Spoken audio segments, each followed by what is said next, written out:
Some people walk quietly through court doors. Some people stumble. Then there are those who stomp and wearing designer heels, sunglasses on, diamond necklace catching the light, and believe a courtroom is their playground. This is the story of Veronica Lee Hale, heir to an oil dynasty, who thought money and status could rewrite the law. But she underestimated one man, Judge Caprio. What happens next will leave the courtroom, and everyone watching, utterly stunned. Thursday morning. The courthouse is calm but expectant. Marble floors. Whispering spectators. Papers shuffling. Then, click, click, click. The sound of red-soled heels approaching. Heads turn. Doors swing open. Veronica Lee Hale enters. Not like a defendant. Like a CEO entering her own boardroom. Blazer draped over shoulders. Diamond necklace glinting under the lights. Oversized sunglasses reflecting the entire courtroom. Behind her, a young assistant hurries with a leather folder. Documents shaking like the weight of the world is in their hands. To Veronica, this isn't a courtroom. It's an inconvenience she intends to erase in minutes. Murmurs start. Some recognize her from gala photos, magazine covers, social media, but no one can miss the expression on her face. She answers to no one. Not the officer, not the clerk, and certainly not a municipal judge.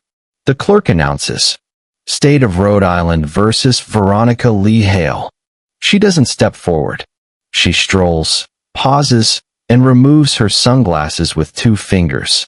Let's make this fast, she murmurs, loud enough for the courtroom to hear. The room freezes. Even Judge Caprio lifts his eyes more slowly than usual. Good morning, Miss Hale, he says politely. Veronica smirks. We'll see. Depends how long this process takes. Dismissive hand wave. Her assistant freezes. The gallery leans in. Judge Caprio tilts his head. This is your matter today. It will take as long as necessary. Veronica smiles. I hope your definition of necessary is shorter than mine. Small nervous chuckles from the audience. Judge Caprio ignores them. Judge Caprio opens the folder. Calm, precise. You are here for illegally parking in a marked fire lane outside a medical clinic, ignoring multiple notices, and making statements that could be considered intimidation. Do you understand these charges? Veronica exhales dramatically. I understand, but this is all a giant waste of resources. I stopped for 3 minutes. Nobody was using the lane. If anything, I was helping the clinic. My SUV isn't exactly easy to maneuver. Shrug. Perfectly reasonable to her. Judge Caprio fixes her with a look. A fire lane is not optional, Ms. Hale. She waves again. Everything's optional when you're smart about it. Besides, my company donates millions to this state. A man in the gallery shakes his head. A woman whispers. She picked the wrong judge. Judge Caprio remains calm. This is not a bargaining table. It's a courtroom. Veronica leans in, confident. Judge, I've negotiated deals far more complex than a parking ticket. I'm not here for a civics lecture. I just want the penalty and then back to my company. Gasp from the gallery. The assistant closes her eyes, praying to vanish. Judge Caprio lifts a document. You were blocking emergency access at a medical clinic.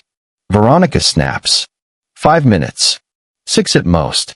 Nothing happened, except apparently a very dramatic officer. Officer Diaz is enforcing the law, Caprio says. The law applies to everyone. Her laugh rings out. With respect, Judge. She stops. Caprio's tone sharpens, still calm, but heavy. Ms. Hale, if respect was your intention, your behavior so far does not reflect it. Veronica's smirk falters for a second. Just a second. Then she straightens her blazer. Fine. Let's play it your way. Read the ticket. I have a board meeting in an hour. The courtroom leans in. The tension is palpable.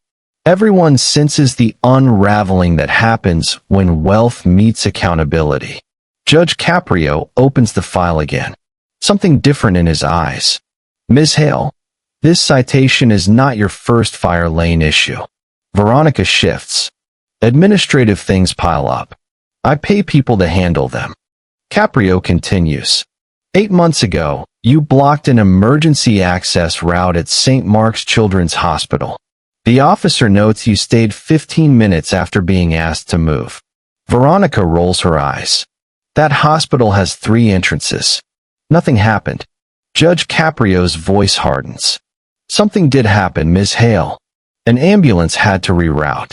A child lost 3 minutes transferring to the ER. A murmur runs through the gallery. Even her assistant freezes. Veronica tries again. We're pretending every second counts like life and death. The courtroom goes silent. Caprio's stare is heavier than words. Disappointment, authority, inevitability. Judge Caprio looks at the sidewall. Officer Russo, do we have body camera audio from the fire lane incident? Yes, Your Honor. Only the verbal exchange, Russo replies. Caprio nods and turns toward Veronica. Play it. The speakers hiss softly. Then the sharp click of heels. Veronica's voice fills the room, colder and sharper than it sounded in person. Write whatever little warning you need. But if this hospital wants another 7-figure donation from my family, make sure their staff remembers who keeps the lights on. The gallery goes silent.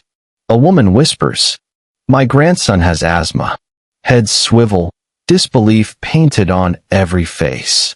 The recording continues. Next time, tell your paramedics to drive faster. I'm not rearranging my schedule because someone's having an asthma attack. Judge Caprio's voice is calm but cutting. That was your voice. I was irritated. I chose the wrong words. People say things when they're stressed. I still wrote the hospital a check afterward. Veronica replies, the confidence starting to waver. So, you believe money justifies your words? The judge asks. I believe results justify methods, she snaps. The gallery stiffens. Caprio studies her. Ms. Hale, obsession with tone is not a luxury. It is how people experience respect or disrespect, especially when they are vulnerable. You think I don't know vulnerability? Veronica laughs, humorless. I built my own division from scratch while reporters called me a spoiled oil princess.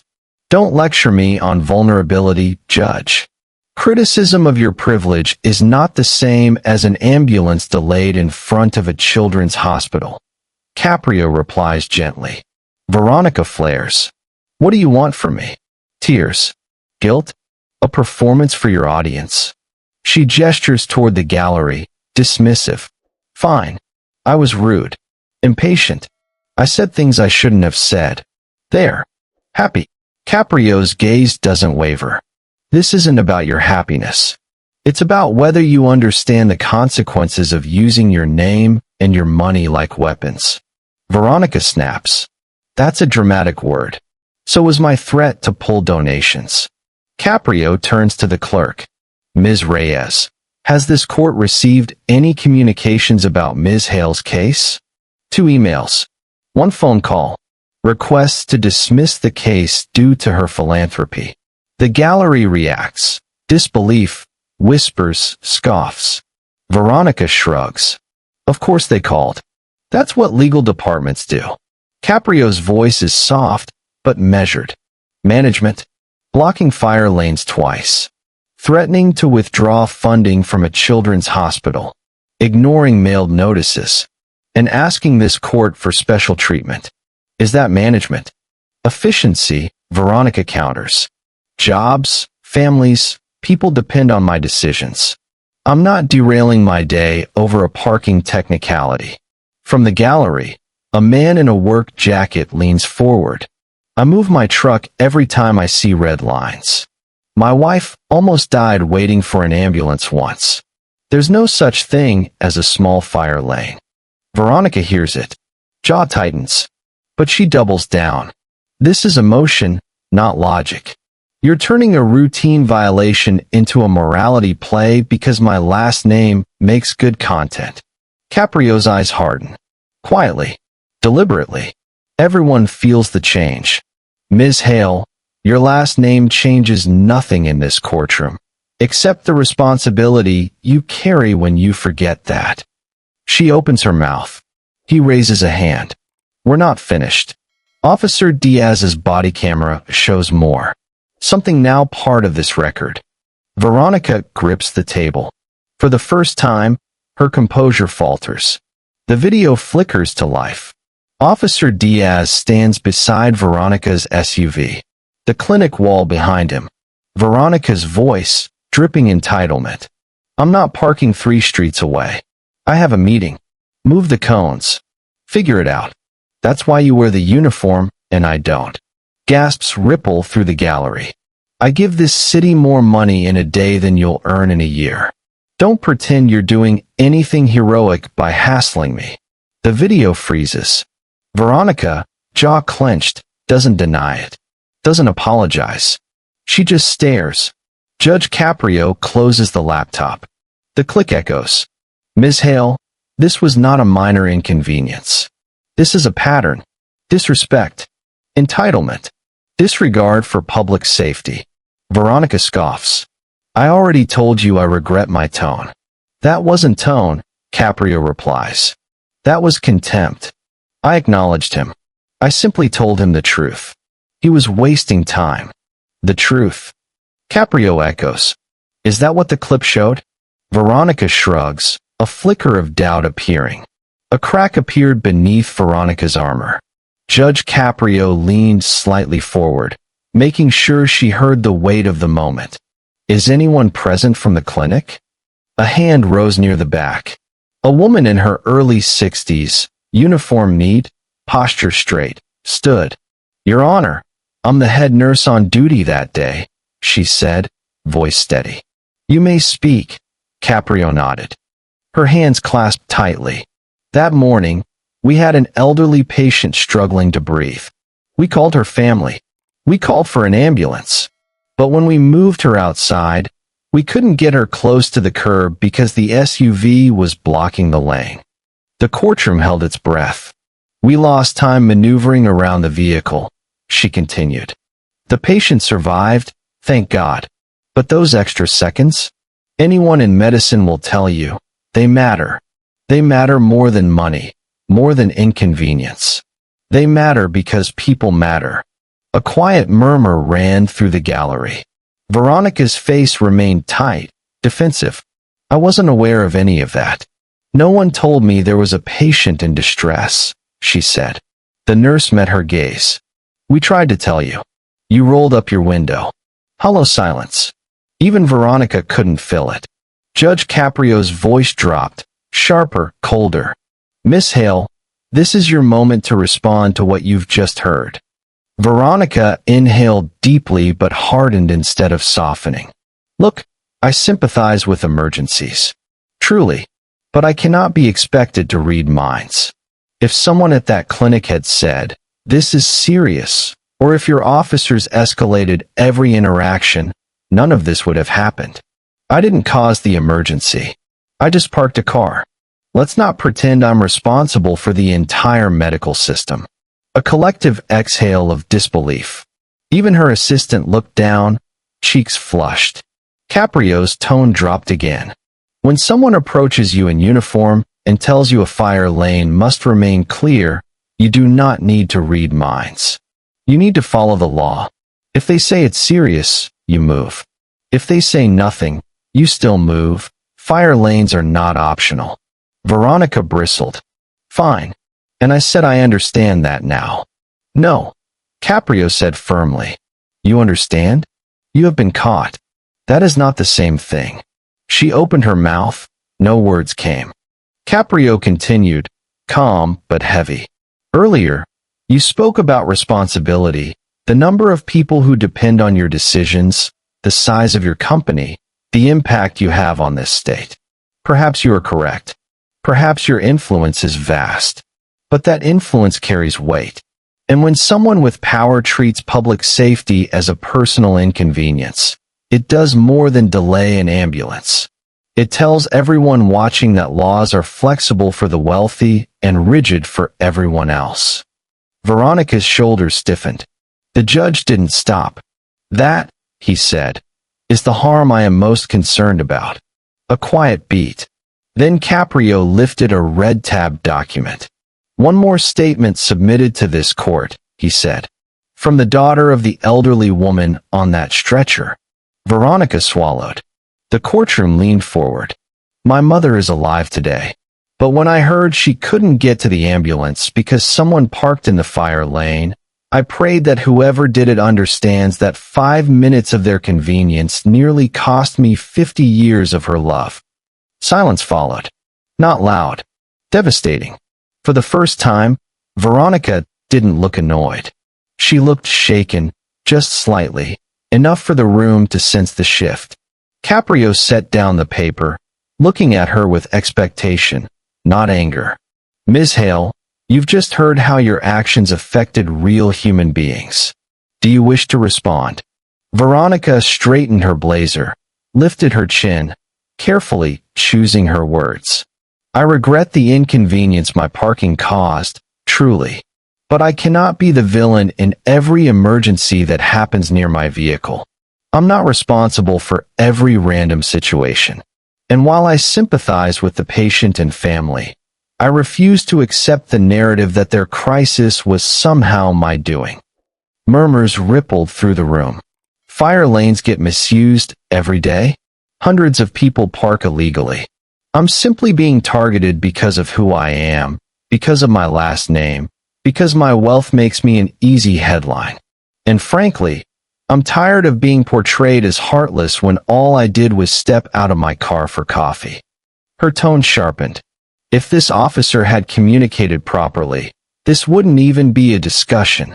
Officer Diaz, steady and controlled, spoke up. Your Honor, I told Ms. Hale 3 times that she was parked in a fire lane. She dismissed me each time, rolled up her window. I tried to warn her, but she treated me like noise. Veronica interrupted immediately. That is simply not true. I never rolled up my window. Caprio raised a hand. Miss Hale, you will get your turn. Diaz continued. I've stopped teachers, construction workers, students, retirees. 99% comply immediately. Miss Hale did not. She acted as if the rule didn't apply because she was in a hurry. Veronica exhaled sharply. I wasn't being reckless.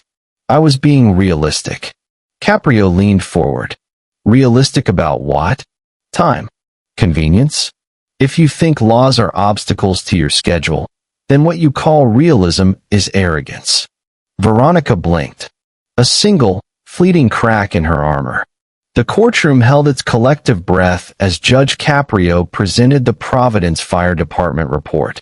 According to this report, the ambulance attempting to reach the clinic had to park 47 feet farther down the street because your vehicle blocked the lane, he said. Veronica's voice sharpened defensively. 47 feet is hardly catastrophic. Caprio's gaze lifted, cold, precise. To you perhaps. Not to the paramedics, not to the patient, and not to the daughter who wrote that statement. Delay in stretcher transfer. Approximately 11 to 14 seconds due to obstruction in a fire lane. Silence. Then, do you know what can happen in 14 seconds during a breathing crisis, Miss Hale? Do you? Veronica couldn't answer. Caprio continued, calm but unwavering. In 14 seconds, a patient's oxygen saturation can drop dramatically. In 14 seconds, the difference between full recovery and permanent damage can begin. In 14 seconds, a life can slip away. A ripple of emotion swept through the room. Caprio picked up a complaint form from a retired firefighter. I served 31 years as a Providence firefighter. I've seen people die because paths were blocked. Seeing that SUV brought back memories I'll never forget. No one is above fire safety. He looked at Veronica with piercing calm. You came in here with power, but now the only question is whether you have humility. Veronica's confident mask wavered for the first time. Your Honor, I've apologized. What more do you want from me? Caprio's answer was simple, cutting deeper than punishment. The truth. Not the one you rehearsed. The one you've avoided. A long silence followed. Her jaw trembled, not from fear, but from the realization she could no longer control the narrative. You lost your father in a moment where seconds mattered, and yet you created the same risk for someone else's father. That's not hypocrisy. That's humanity. We forget lessons carved into us by pain. But today, we remember. Veronica's chin quivered. For the first time, she nodded, not in arrogance, not in defiance, but in something painfully close to surrender. Caprio looked down at his notes. His voice held firmness and mercy. Here is my ruling. For parking in a fire lane and obstructing emergency access, the statutory fine is $500. But that is not the heart of this case. He lifted the daughter's statement, the firefighter's letter, the officer's report, one by one. You dismissed warnings, you ignored consequences, and you forgot what it means to be responsible for more than yourself. Your sentence will reflect understanding, not punishment. You will pay the $500 fine. You will also complete 50 hours of community service with the Providence Fire Department's public education team. You will attend emergency access workshops, speak with paramedics, and learn exactly what those 14 seconds meant. And finally, you will record a public service message that will play before municipal traffic hearings, reminding citizens of one simple truth. Fire lanes are for emergencies, not conveniences. A soft gasp filled the room. Veronica's voice trembled. You want me to speak publicly about this? Yes, the judge said. Because your voice carries power, and it's time you used that power for more than oil, business, or status. It's time you used it to save someone's father instead of losing your own. A tear ran down her cheek. She didn't wipe it. I'll do it, she whispered. The gavel struck. Soft. Not punitive. Transformative. Veronica's posture, once hard and unyielding, softened into humility she never thought she possessed. Officer Diaz approached quietly. She looked at him, voice fragile. I'm sorry. He nodded once. Make the message count. She nodded and walked out of the courtroom. For the first time, Veronica Hale did not look like a billionaire. She looked like something far rarer, a powerful person who finally learned what true responsibility feels like. Some lessons money can't buy. Some moments only a courtroom can deliver. Today, power met accountability, and humility won. If you want more shocking courtroom moments like this, subscribe and hit the bell. Because here, justice isn't just served, it's cinematic.